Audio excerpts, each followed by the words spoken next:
My parents had just disowned me with a champagne flute in their hands. They raised a toast to my sister, their one real daughter, and in a single public moment, they had erased me from our family's story. They thought it was the end of a chapter. But it was actually the beginning of theirs. Because the secret they never told me was the same one that was about to destroy them. The name written on my original birth certificate, a name I had just discovered 24 hours earlier. My name is Willow Pierce, and I am 30 years old. My job is to find the truth buried in the past. I'm a historical archivist. Tonight, the past was about to become very personal. We were in a private wood-paneled dining room at the city's finest steakhouse, celebrating my father's retirement. My parents, Robert and Genevieve Pierce, sat at the head of the table, beaming. My older sister, Astrid, a brilliant surgeon, sat to their right. And then there was me, the quiet, other daughter, the one who never quite fit. My father, his face flushed with wine and pride, stood up to give a toast. He talked about his long, successful career, the legacy he had built, and the importance of family. He raised his glass to Astrid, praising her accomplishments. A surgeon, married to a lawyer, giving us 2 perfect grandchildren, he boomed. Then, his eyes flickered towards me for just a second, a look of casual dismissal. Genevieve and I are so blessed, he declared to the room of friends and family. We know we only have one real daughter, and she has made us so proud. The words struck me with the force of a physical blow. The air in the room grew thick and silent. This wasn't a slip of the tongue. It was a public execution of my worth. My entire life had been a series of quiet comparisons to my sister. Her straight A's to my B's. Her prestigious medical degree to my dusty history degree. Her perfect family to my quiet, single life. I had always been the lesser daughter, the one who didn't shine quite as bright. But to be called not real. That was a new, deeper kind of cruelty. I had always felt like a puzzle piece from a different box. My sister and parents were all sharp angles and loud confidence, with the same piercing blue eyes. I was softer, quieter, with gentle green eyes and a love for old books they never understood. I had spent my life trying to earn a place in a family that, as it turned out, never truly considered me one of their own. Have you ever felt like an outsider in your own family? It's a lonely feeling that can truly break your heart. Later, as the party guests pretended not to have heard anything, I confronted my parents by the bar. What did you mean by that? I asked, my voice trembling. My mother, Genevieve, just patted my arm, her smile never reaching her eyes. Oh, Willow, don't be so sensitive. We just meant Astrid is so much like us. Don't make a scene. They refused to acknowledge the cruelty. They wanted me to swallow their poison and pretend it was a toast in my honor. They had underestimated my breaking point. The crack in their perfect facade came from my great-aunt Clara. She, a little drunk and full of a pity she could no longer contain, pulled me aside as I was leaving. Don't you mind them, dear, she whispered, her breath smelling of gin. Your real mother would have been so proud of you. She was a brilliant woman, a true benefactor. My blood ran cold. Real mother. Benefactor. The words hung in the air, a key to a door I never knew existed. That night, fueled by a lifetime of quiet hurt, I did what I do best. I started digging. I went to my parents' house and found the old locked metal box in the back of their study closet, the one I had been forbidden to touch my entire life. Using a set of tools from my archiving kit, I carefully picked the lock. It clicked open, and inside, my entire life was retold in a stack of old yellowed papers. They were my adoption records. I sat there on the floor, the truth hitting me in waves. But it was the document at the very bottom of the box that changed everything. My original, unaltered birth certificate. The name of my biological mother was one I didn't recognize. Lillian. But it was the name listed for my biological father that made the world stop spinning. It was a name our family had revered my entire life. A name that was the source of all my parents' wealth and social standing.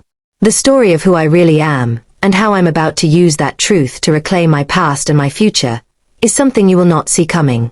If you're ready to see this family's perfect world come crashing down, make sure you subscribe to this channel and turn on all notifications. And I'd love to know where you're watching our story from today. Let me know in the comments. I looked down at the birth certificate, the truth a weapon in my hands. My adoptive father, Robert Pierce, had built his entire 40-year career as the trusted right-hand man to a titan of industry, a man he worshipped like a god. And according to the document I was holding, that same man, the legendary and recently deceased Maxwell Sterling, was my biological father. I sat on the floor of my parents' study for what felt like hours, the birth certificate in my hand. The world outside the room, the fancy steakhouse, the cruel toast, the entire life I thought I knew, had faded away. There was only the name, Maxwell Sterling, staring up at me, a silent testament to a lie that was 30 years old. He wasn't just the man whose portrait hung in our hallway, a symbol of my father's success. He was my father.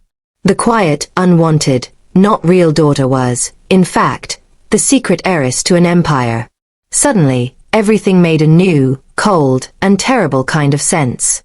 The lavish life that always seemed just a little too grand for my father's salary.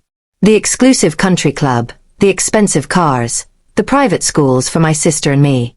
It wasn't the fruit of my father's hard work as a loyal manager. It was hush money.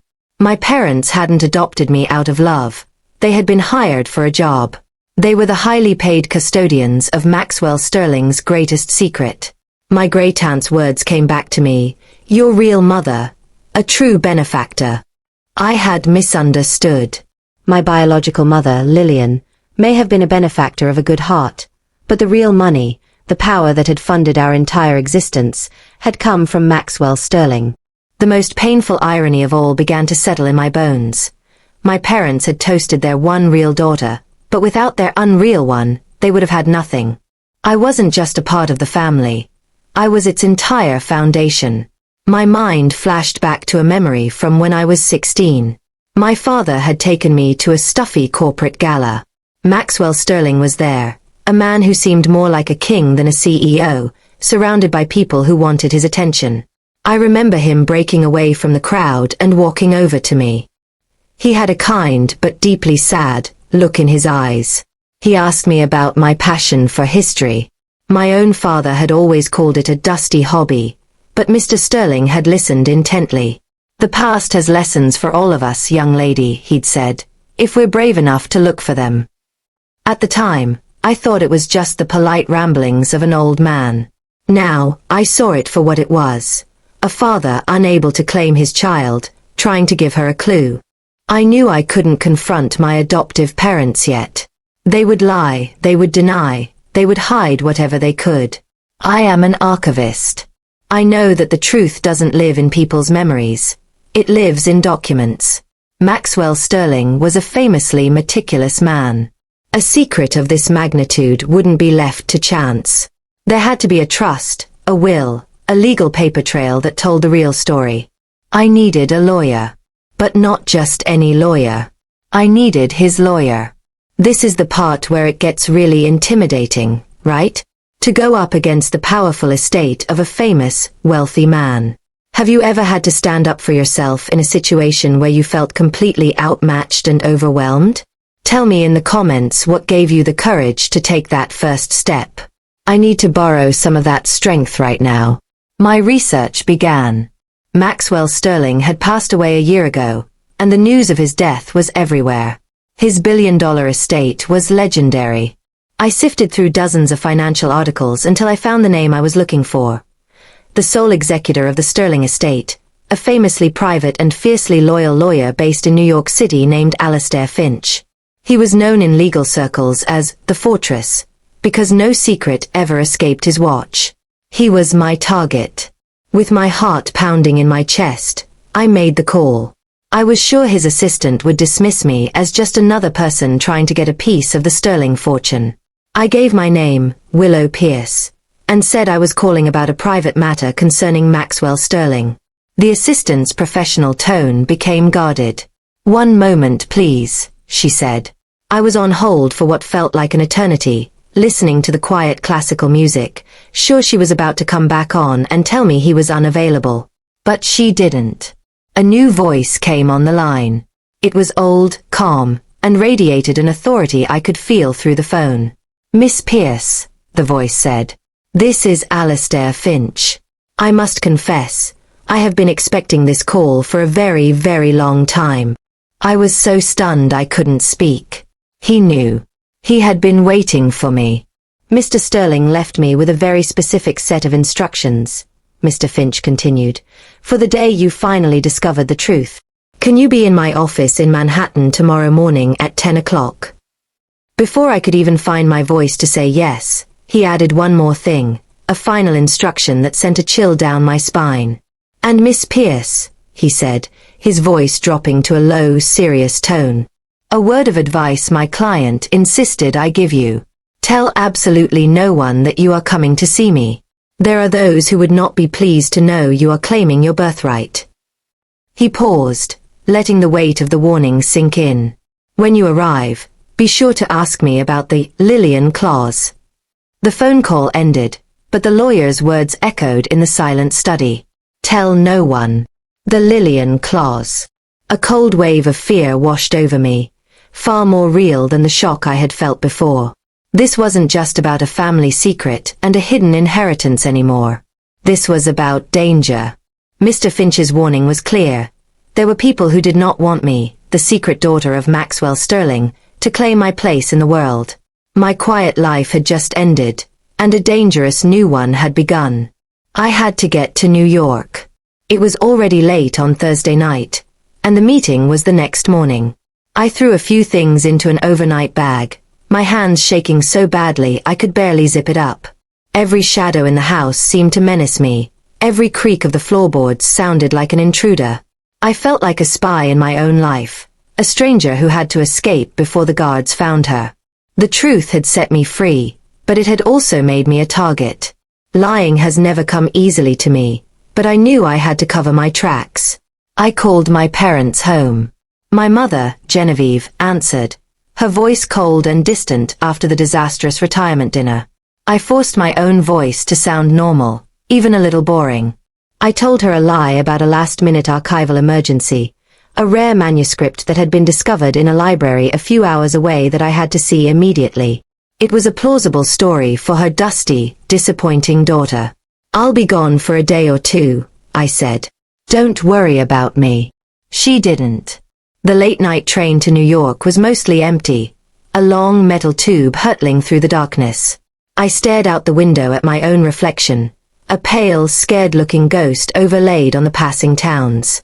This is the loneliest part of any journey, isn't it? That moment when you've taken the first step, but you're all alone with your fear and your hope. Have you ever had to do something brave and terrifying all by yourself? I'd love to hear what gave you the strength to keep going in the comments below. The rocking of the train sent my mind back in time.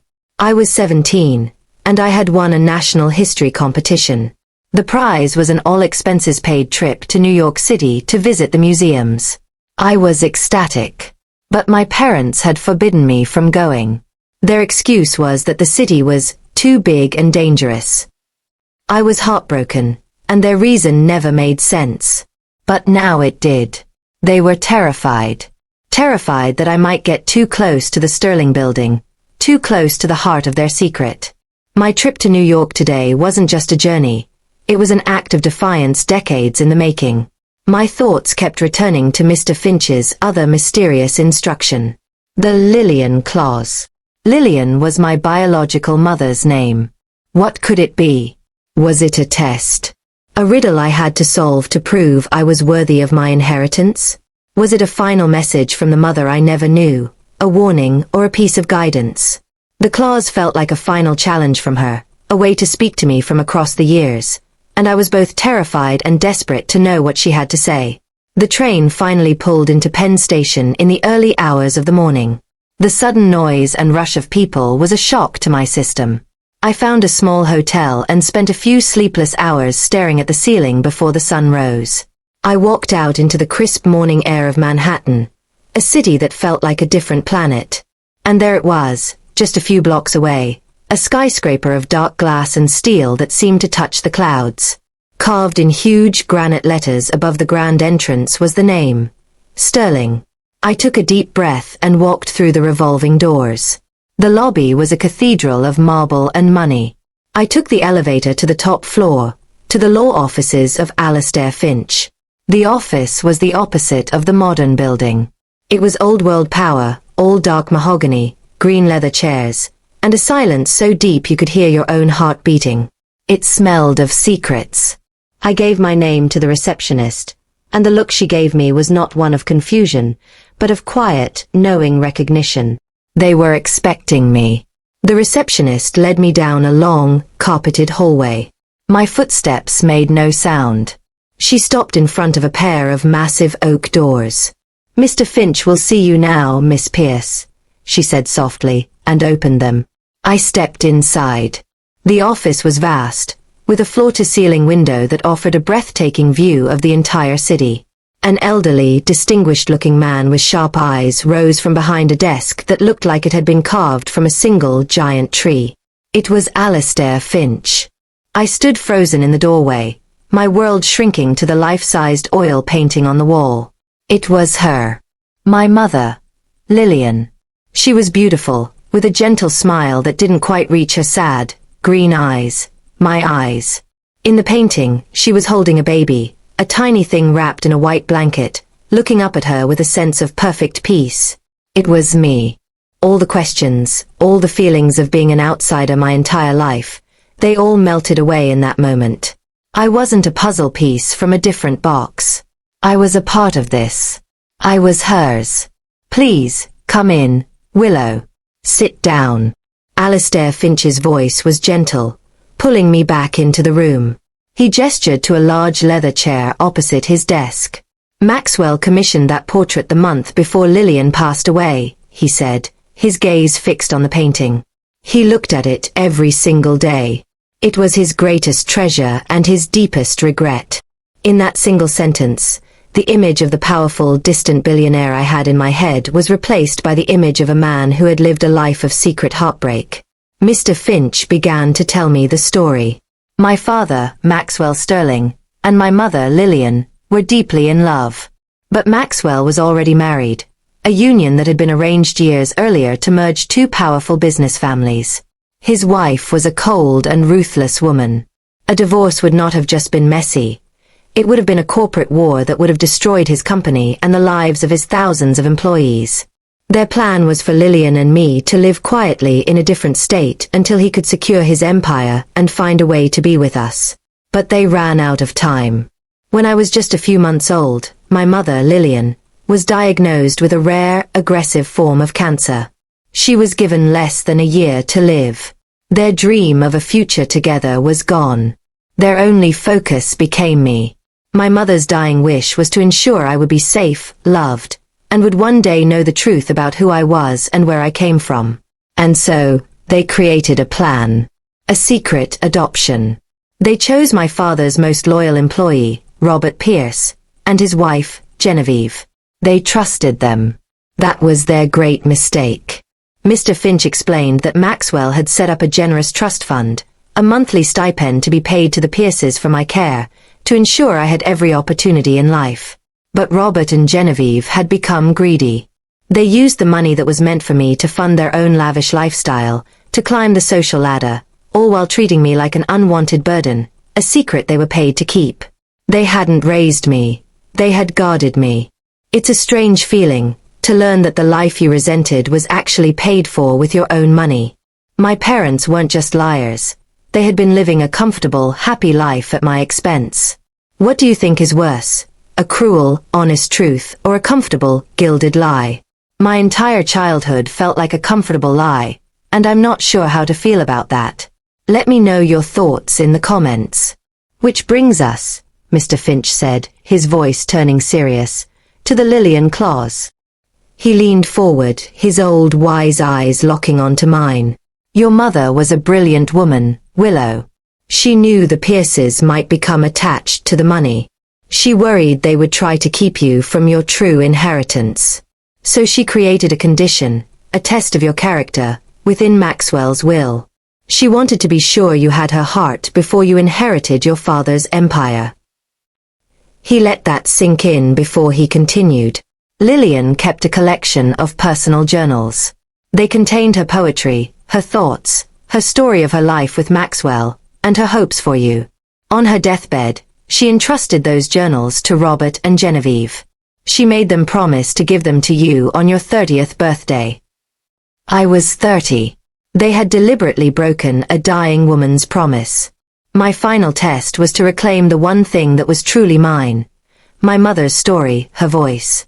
Mr. Finch slid a thick, heavy folder across the massive desk.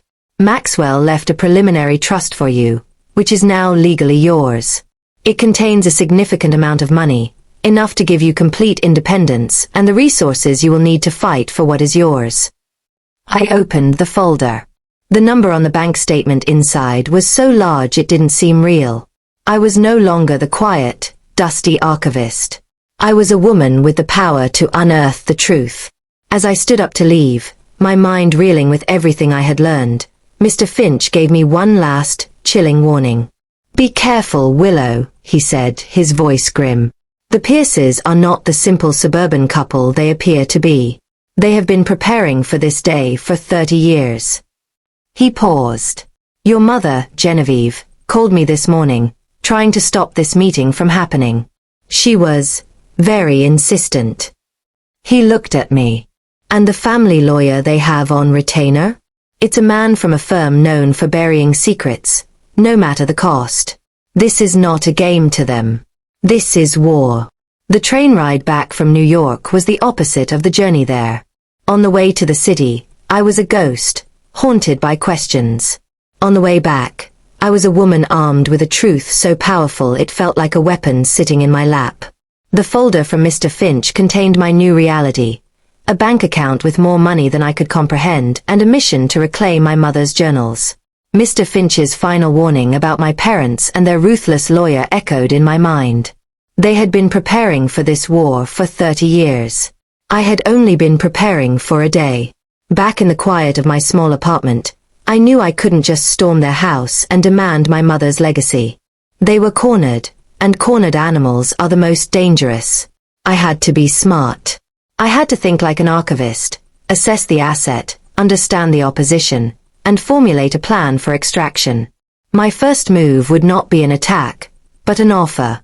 I would give them one last chance to walk away from this with their dignity, to see if there was any shred of the people I thought they were left inside them. Using a new, untraceable phone I bought in New York, I made the call. My mother, Genevieve, answered. Her voice was brittle with fake concern. Willow, we were so worried. Where have you been? I cut right through the act. I was in New York, I said, my voice calm and cold. I had a meeting with Alistair Finch. The silence on the other end of the line was heavy with the sound of her world collapsing. The sterling trust that has funded your lives for the last 30 years, I continued, has been frozen, effective immediately. I heard my father, Robert, grab the phone, his voice a sputtering rage. You have no right. Who do you think you are? I'm the person whose inheritance you've been living on, I replied, my voice never wavering. And now, we're going to do things my way. I could hear my mother take the phone back. The false affection was gone now, replaced by the cold, hard tone of a business negotiation. What do you want, Willow? She asked. Here was my chance. I laid out my one and only offer. A generous, 7-figure payment, transferred to them as a final severance. Enough for them to buy a new house, to retire comfortably, to live out their lives without ever having to worry about money again. In exchange, they would hand over every single item that belonged to my biological mother, Lillian, especially her journals. They would also sign a legal document forever severing their ties to me and the Sterling estate. I gave them 24 hours to decide. I have to ask you all what you think about this. After a lifetime of lies and emotional neglect, I offered them a comfortable retirement, a golden parachute out of the mess they had created. Was that the right thing to do? Or should I have gone straight for a colder revenge? I'm so torn, and I would love to hear your thoughts in the comments. The offer was a test. It was a chance for them to choose a peaceful end over a bitter war. A part of me, the little girl who had always wanted their love, hoped they would take it. A memory surfaced. I was 10 years old and had accidentally broken my mother's favorite vase. I was terrified. Instead of hiding it, I had gathered all my allowance money and offered it to her, promising to make it right. I was always the peacekeeper, the one trying to fix the cracks in our fragile family. This offer felt like the same thing, just on a much larger scale. They called back just 3 hours later. My mother was the one who spoke. "We accept your offer," she said, her voice tight and unreadable. A wave of relief washed over me. It was going to be over. But then came the condition. "We want to do the exchange in person. At the house. Tomorrow," she said. "We want one last chance to say goodbye to the place where we raised you." My entire body went rigid. It was a trap. I knew it. But if I wanted those journals, I had no choice but to walk into it. I was not the same naive girl they had raised. I immediately called Mr. Finch, who confirmed my suspicions. "Do not go alone," he advised. Using the resources from my new trust fund, I hired a private security consultant, a retired detective named Ben, to accompany me as a legal observer. The next day, Ben and I drove to the house. It was strangely quiet. My parents, Robert and Genevieve, were waiting for us in the living room. They looked pale and nervous. And on the coffee table between them was a stack of beautiful, leather-bound journals. My mother's legacy. "We're glad you came, Willow," my father said, his voice cold. "We've accepted your terms. But before we give you these," he gestured to the journals, "our lawyer insisted you see something first." He slid a thin file across the table. My security consultant, Ben, reached for it, but I shook my head and picked it up myself. I opened it. Inside was not a contract. It was a single, glossy, black and white photograph. It was a picture of my biological mother, Lillian. She was young, beautiful, and smiling, her arm linked with a handsome young man. A man who was most definitely not Maxwell Sterling. I stared at the black and white photograph, my mind struggling to catch up. A different man. A happy, smiling Lillian. My entire world, which had just been solidified by Mr. Finch, was cracking all over again. My father, Robert, leaned forward, sensing his advantage. "You see, Willow," he said, his voice dripping with false sympathy. "It was never Maxwell. Mr. Finch has been lying to you, feeding you a fantasy. You have no claim to the Sterling estate. You have no claim to anything. It was a brutal, calculated move, designed to shatter my confidence and send me running. But as I looked at the photo, something else kicked in. Not the hurt of the daughter, but the cold, analytical eye of the archivist. I ignored my parents' voices and focused on the object in my hand. I studied the woman's dress, the man's haircut, the soft focus quality of the image itself. I noted the architecture of the building in the far background. My parents thought they were showing me a simple picture. But I knew that every photograph, especially an old one, is a document, full of hidden language for those who know how to read it. My mind flashed back to my first big project at the Historical Society. An old woman had brought in a box of unlabeled family photos. She was desperate to know when they were taken. I spent a week with them. I didn't have any dates to go on, but I had the clues in the images themselves. I researched the style of a woman's hat, the model of a car in the background, and even the specific type of photographic paper it was printed on. "A photograph never lies about its time," my professor used to say. "Only the people holding it do." And then I saw it. A small, blurry detail in the background of the photo, behind the smiling couple.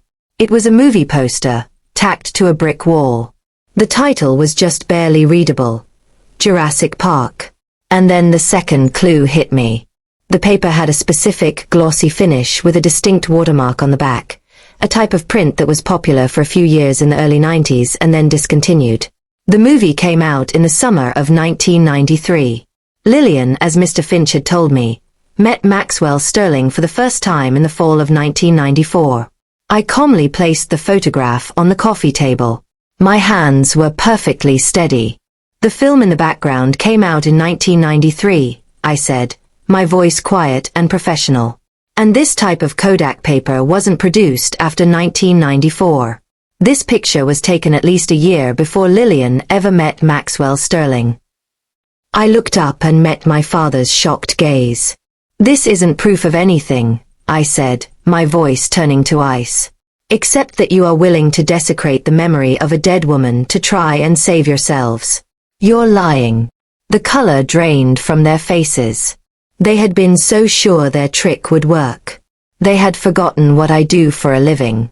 I don't just look at the past. I analyze it. I deconstruct it. And I had just deconstructed their final, pathetic lie. Defeated, my mother confessed. The man was Lillian's college boyfriend. They had found the photo in a box of her things after she died and had kept it hidden away for 30 years. A desperate emergency plan in case the truth about me ever came out. This felt like the ultimate betrayal. To use an image of my mother's past, of a love she had before all this tragedy, as a weapon against me. It makes you wonder, is there a line in a family fight that should never be crossed? What is that line for you? A point where the fight is no longer about anger, but about pure cruelty? I would really like to know what you think in the comments. The game was over. They had nothing left. No tricks, no threats, no lies. The journals, I said, my voice leaving no room for argument. Now. My mother, her face a mask of bitter defeat, pushed the stack of leather-bound books across the coffee table. I had won. I had my mother's voice, her story, her truth. My security consultant, Ben, stepped forward and began carefully placing the journals into a secure, hard-shell briefcase. My parents just sat on the couch, two silent, broken figures. They had lost everything. Their adopted daughter, their comfortable life, and now, their last secret. I felt a strange and hollow emptiness where I thought triumph would be. I had the truth, but I didn't have a family. As Ben closed the briefcase and we turned to leave, my mother's voice, now full of a sharp, venomous spite, cut through the silence. You have her words, but you'll never understand her, Genevieve sneered, her eyes full of a new, different kind of hatred. That Lillian clause you're so proud of? It wasn't a gift. It was a curse. She resented Maxwell for not being strong enough to leave his wife. She resented you for being the child he could never publicly claim. The journals aren't a loving legacy, Willow. They're a final bitter test to see if you were strong enough to be the daughter she never got to raise. I walked out of that house and didn't look back. Ben, my security consultant, quietly drove me away as I stared out the window, the heavy briefcase containing the journals resting on my lap. My adoptive mother's final words were like poison darts, trying to wound the very memory of the mother I was fighting for. It wasn't a gift. It was a curse. Was she right? Was this entire quest, this fight for my inheritance, all just a final bitter test from a resentful woman I had never even met? The doubt was a cold, creeping fog in my mind. I knew I couldn't go back to my small apartment. It wasn't safe. My parents knew where I lived, and after what I had just done, I didn't trust them at all. Using the new resources at my command, I had Ben take me to a quiet, elegant hotel in the city. I checked into a suite under a different name. For the first time in my life, I was completely on my own, hidden away from the world. I was safe, but I had never felt more alone. The only other presence in the silent room was the briefcase, and the voices it held inside. I placed the briefcase on the large desk overlooking the city lights. I unlocked it and took out the first journal. The leather was soft and worn, and on the cover, embossed in faded gold, were the initials, L.V. Lillian Vance. My mother's name before she met Maxwell Sterling. This was it. The moment I had fought for. I was about to hear my mother's voice for the first time. But my hand trembled. What if Genevieve was right? What if the words inside weren't full of love, but of anger and regret? This is such a terrifying moment. I was about to finally meet my mother, but only through the words she left behind. I have to ask you, What would you be more scared to find in these pages? The story of a mother's deep sadness and regret, or the story of a mother's bitter anger? I honestly don't know which would have been worse. Let me know what you think in the comments. With a deep breath that felt like a prayer, I opened the first journal. The first page wasn't a diary entry. It was a letter. The handwriting was beautiful, a graceful, elegant script. It began with 3 words that made tears instantly spring to my eyes. My dearest Willow. It was written for me. She wrote about her deep, secret love for my father, Maxwell. She wrote about the impossible situation they were in. And she wrote about me, her unexpected, perfect joy. This world may not know you are mine, she wrote, but you are the best part of me. This is not a story of shame, my love. It is a story of a great, secret joy. Genevieve had lied. It wasn't a curse. It was a love letter. 4 hours, I did not move. I just read. I traveled back in time, living a life I never knew through my mother's words. I felt her joy, her love for Maxwell, her excitement about becoming a mother. She wrote about the songs she would sing to me while I was in her womb, and the dreams she had for my future. She wanted me to be strong, to be curious, to be brave. It was like she was describing the person I had always tried to be. I was her daughter, not just by blood, but by spirit. A strange thing happened as I read. As Lillian described a specific simple lullaby she used to hum to herself every night, a tune she had made up just for me, I felt a deep, profound sense of peace wash over me. I could almost hear it, a phantom melody from a time before memory. It was a connection so deep, so primal, that it felt more real than anything I had ever known. It was the feeling of a mother's love, reaching across 30 years of silence. But as I moved to the later journals, written after her diagnosis, the tone of the writing began to change. The joy was still there, but it was now laced with a thread of fear. And that fear had a name. Maxwell's wife. Serafina Sterling knows about me, my mother wrote, her handwriting a little less steady. I don't know how she found out. She hasn't told Maxwell, but I can feel her eyes on me. I'm afraid of what she's capable of. She is not a woman who forgives. My blood ran cold. The story I thought I had uncovered was not complete. My adoptive parents' greed was a real and terrible thing, but they were just opportunistic scavengers. The real predator in my mother's story, the true source of her fear, was Maxwell Sterling's powerful, vengeful wife. The warning from Mr. Finch to tell no one suddenly made terrifying sense. The threat wasn't just from Robert and Genevieve. The real threat was from a woman I had never even heard of. I frantically flipped to the very last page of the final journal, to the last words my mother ever wrote. The entry was short, the handwriting weak and shaky, written the day before she passed away. She was here, my mother wrote. Serafina. She came to the house. She didn't threaten me. She made me an offer. A way to protect you, Willow. A way to make sure you would be safe, always. But the price. Oh God, the price is too high. I don't know what to do. What was the offer? And what was the terrible, unspeakable price my mother was forced to consider on her deathbed? I sat in the silent hotel suite, the city lights of Lagos glittering outside my window, a world away from the cold, dark room in my mother's journal. Her last words echoed in my mind, a desperate, unanswered question from 30 years ago. An offer to protect you. But the price is too high. What could be a higher price than a mother giving up her child? My victory over my adoptive parents felt like a distant, hollow achievement. I had won a battle, but I had just learned I was in a much larger, more terrifying war.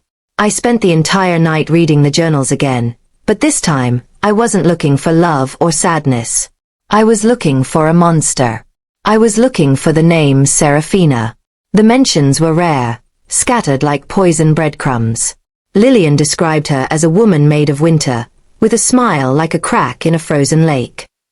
She wrote about strange phone calls with no one on the other end, the feeling of being followed, the suffocating sense that she was being watched by an enemy she couldn't see. And then, putting all the pieces together, the horrible, sickening truth began to take shape. The adoption wasn't Maxwell and Lillian's tragic, last-minute plan to save me. It was Serafina's cold, calculated ultimatum. The price for my life, the price my mother couldn't bear, wasn't money. It was me. It was my entire identity. Lillian had to agree to give up her baby, to let her be raised by strangers under a false name, to never contact her, and to erase herself from my life completely. In exchange, Serafina Sterling would allow me to live. This new truth explained the choice of Robert and Genevieve perfectly. Maxwell, a man of power and pride, would have chosen a strong, noble family to raise his daughter. But Serafina, a woman of control and cruelty, had chosen puppets. She had picked a weak, greedy and loyal employee and his wife, people she could control with money. My adoptive parents weren't just guardians who had lost their way.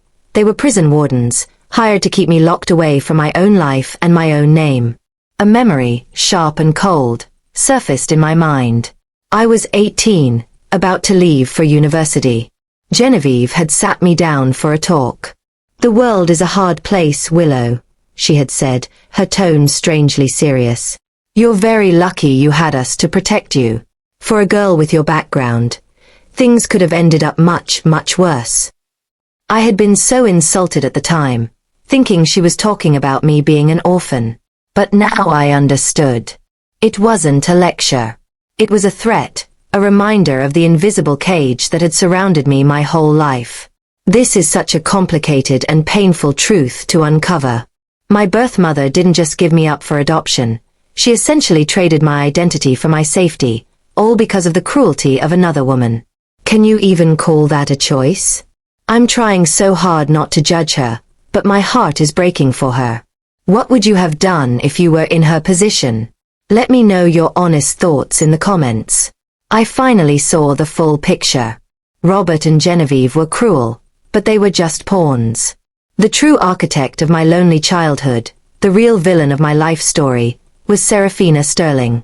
She was the respected, powerful widow of a billionaire, a woman who moved through the world wrapped in a cloak of dignity and grace.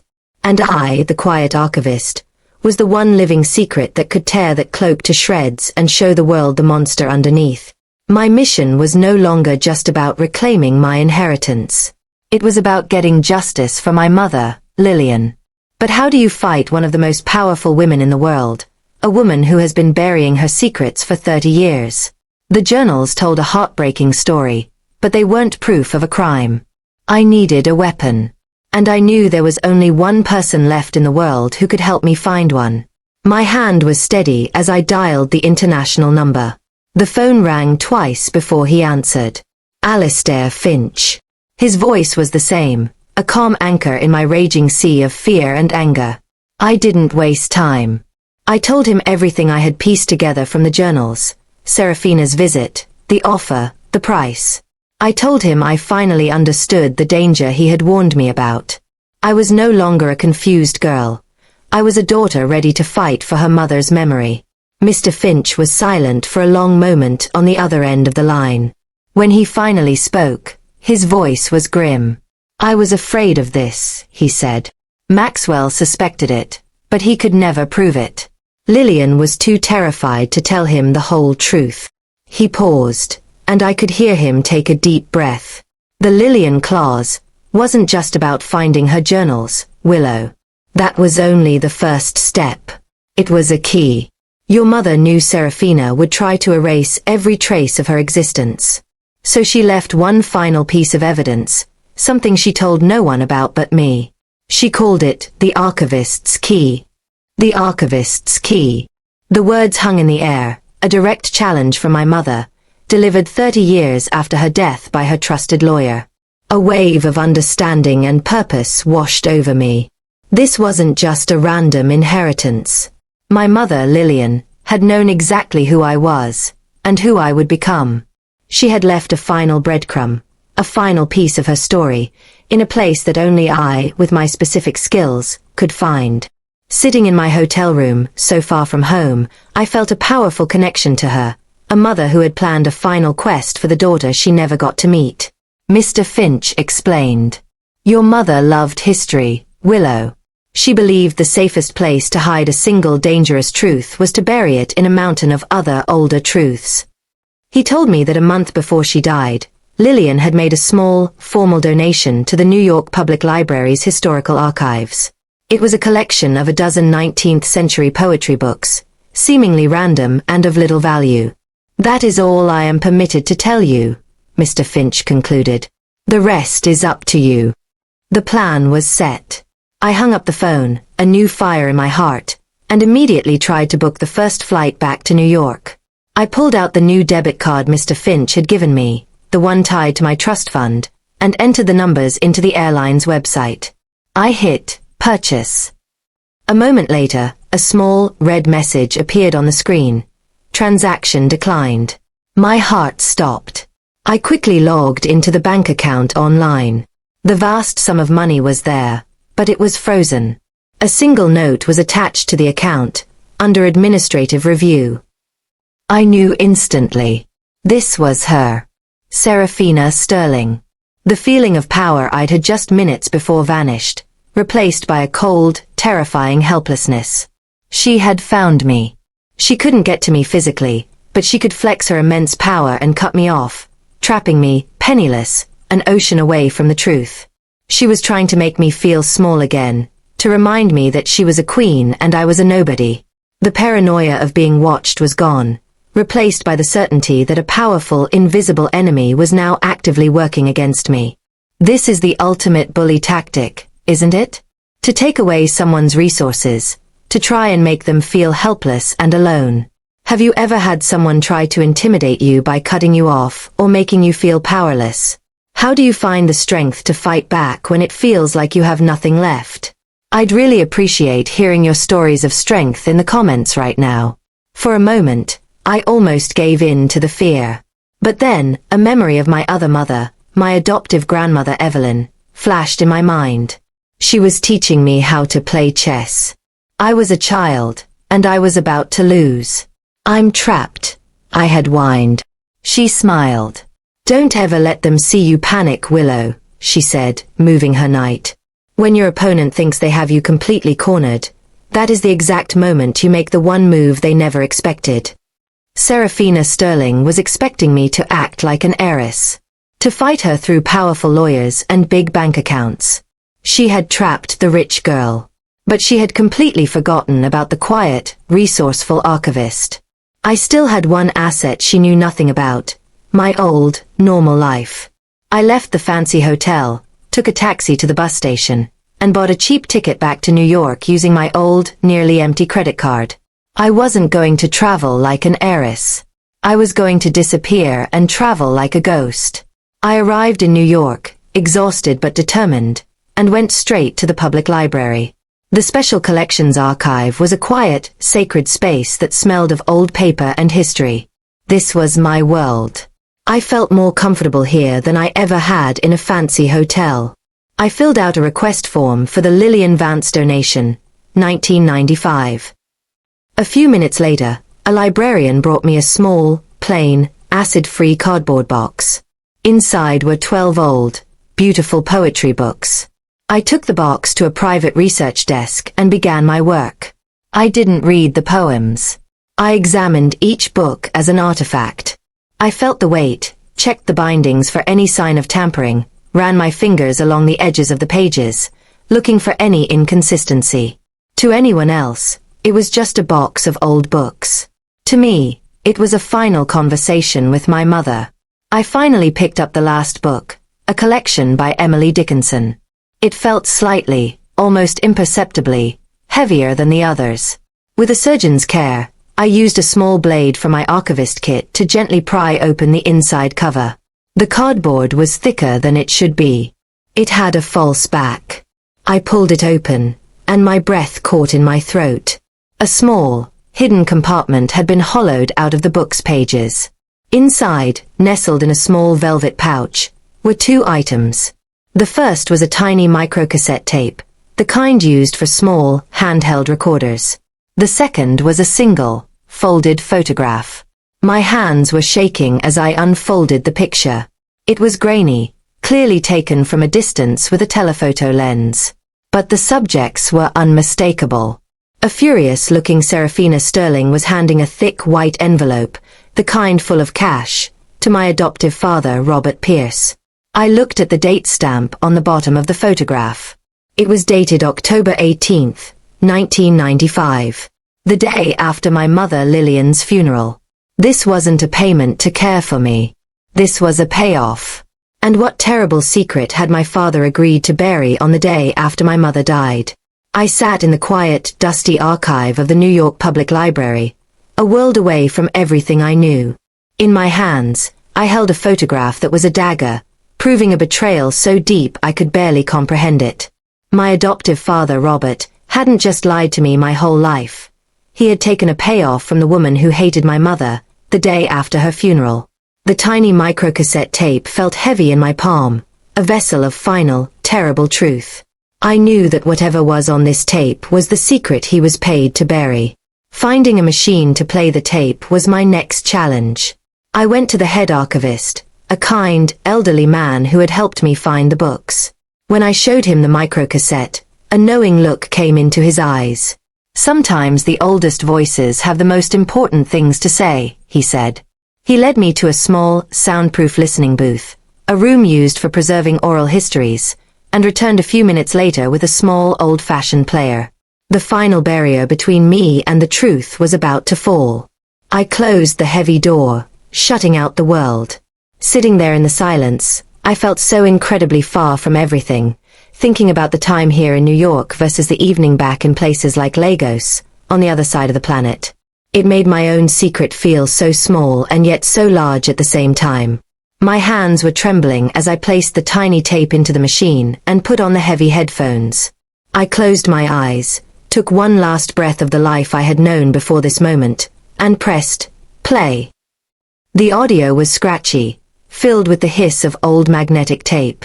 But then, I heard voices, clear and unmistakable. The first was the cold, sharp voice of Serafina Sterling. The second was the weak, nervous voice of my adoptive father, Robert Pierce. My grandmother hadn't just left me a clue. She had somehow managed to record the secret meeting that took place in the photograph. This was the sound of the deal being made. "The doctors were getting optimistic," Serafina's voice said, dripping with venom. "They were talking about a new experimental treatment. That was a risk we couldn't afford to take. Lillian was a problem that needed a permanent solution." My blood turned to ice. She wasn't just talking about the adoption. "You did well, Robert," Serafina continued, switching her medication with the placebos for those last 2 weeks. "It was the only way to be certain. The only way to guarantee the cancer would run its course as expected." I felt like I was going to be sick. My mother hadn't just died of cancer. She had been denied the medicine that could have saved her. Her death had been helped along, her last chance at life stolen from her. I heard my father's weak voice on the tape, trying to justify the unthinkable. "She was dying anyway," he stammered. "This just made it certain. It made things safe." Then I heard the distinct sound of a thick envelope being passed across a table. "For your silence," Serafina's voice said, "and for your service in protecting the Sterling family." I ripped the headphones from my ears, a silent scream trapped in my throat. My adoptive father wasn't just a liar and a thief. He was an accomplice to, at the very least, my mother's negligent death. This is a crime beyond anything I could have ever imagined. Is there any forgiveness for an act like that? For helping someone's illness win? I'm asking you because I honestly don't know if I can ever find it in my heart. But in that moment of pure horror, a strange calm came over me. I finally had it. Not just the truth, but the proof. Undeniable, irrefutable proof. I carefully packed the tape, the player, and the photograph into the secure briefcase. I walked out of the library, my steps sure and steady. I was no longer a hurt daughter seeking revenge. I was the executioner of a justice that was 30 years overdue. I took a taxi straight back to the Sterling building, back to the office of Alistair Finch. A few months have passed. The world now knows the truth. The story of the Sterling secret, was a media firestorm. Serafina Sterling and Robert Pierce were arrested, their smiling faces replaced with grim mugshots on every news channel. The tape was the weapon that brought down an empire of lies. My adoptive mother and sister are disgraced, their perfect world shattered. And the Sterling fortune, the one built on so many secrets, is now mine. I am standing in a beautiful, sunlit museum wing. It is the new Lillian Vance archive for women's history. I used my inheritance not to build my own empire, but to give my mother the legacy she was denied, to help other forgotten women have their stories told. On the wall is the portrait from Mr. Finch's office. My mother and I, together forever. I finally have peace. My mother's final key wasn't just a piece of evidence. It was a promise that the truth, no matter how deeply it is buried, will always find its way to the light. Thank you for being on this incredible journey with me. If this story about finding justice for the forgotten has moved you, please like this video, share it with the world, and subscribe for more stories of truth and triumph. Thank you for watching.